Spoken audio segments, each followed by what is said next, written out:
Hi hello అండి. నేను ఈరోజు గుమగుమలాడే అల్లం పులుసు మీకు చేసి చూపిస్తున్నాను.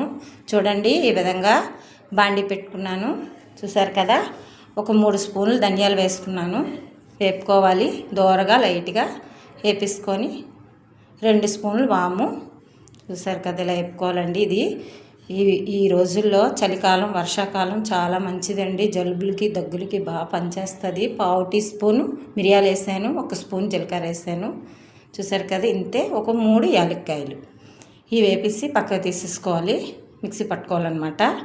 చాలా బాగుంటుందండి, టేస్ట్గా ఉంటుంది. జీర్ణశక్తి బాగా ఉంటుంది. జలుబులు దగ్గులకి బాగా పనిచేస్తుంది, మెడిసిన్ లాగా. ఒక పసుపు కొమ్ము తీసుకున్నాను. చూసారు కదా, ఈ పసుపు కొమ్ము ఆ దినుసుల్లో వేసేసుకొని పొడిలాగా మిక్సీ పట్టుకోవాలి. మిక్సీలో వేసుకొని ఇది పొడిలా చేసుకోవాలి. చూసారు కదా, 2 అల్లం ముక్కలు తీసుకున్నాను, 1 ఎల్లుల్లిపాయ తీసుకున్నాను. ఇది అల్లం పులుసు అన్నమాట. చాలా బాగుంటుంది, చేసుకోండి. ఆరోగ్యానికి చాలా మంచిది. పిల్లలకి పెద్దోళ్ళకి ప్రతి శనివారం చేసుకొని తింటాం మేము.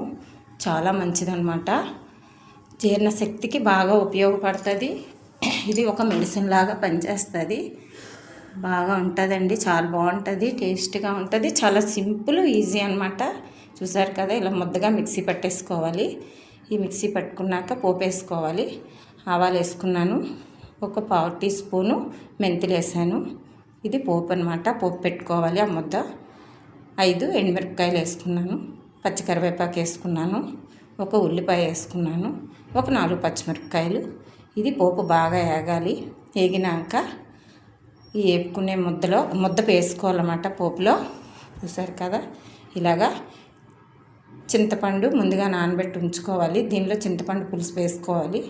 1 స్పూను రుచికి తగ్గట్టుగా ఉప్పు, 1/2 టీ స్పూన్ కారం ఇలా వేసేసుకొని బాగా వేపుకోవాలన్నమాట. బాగా దగ్గరికి అయిపోయాక దీనిలో ముందుగా నానబెట్టుకున్న చింతపండు పులుసు పిసుక్కొని వేసుకోవాలి. వేసుకొని ఇది బాగా మరగబెట్టుకోవాలన్నమాట.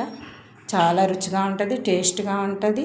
వర్షాకాలం, చలికాలం బాగా మెడిసిన్ లాగా పనిచేస్తుంది. చాలా ఆరోగ్యం, జీర్ణశక్తికి మంచిది. పెద్దోళ్ళకి, పిల్లలకి చాలా ఆరోగ్యం. చాలా బాగుంటుంది, చేసుకోండి. చాలా ఈజీ, సింపుల్. ఇంతేనండి అల్లం పులుసు, గుమగుమలాడే అల్లం పులుసు. చాలా సింపుల్, చేసుకోండి.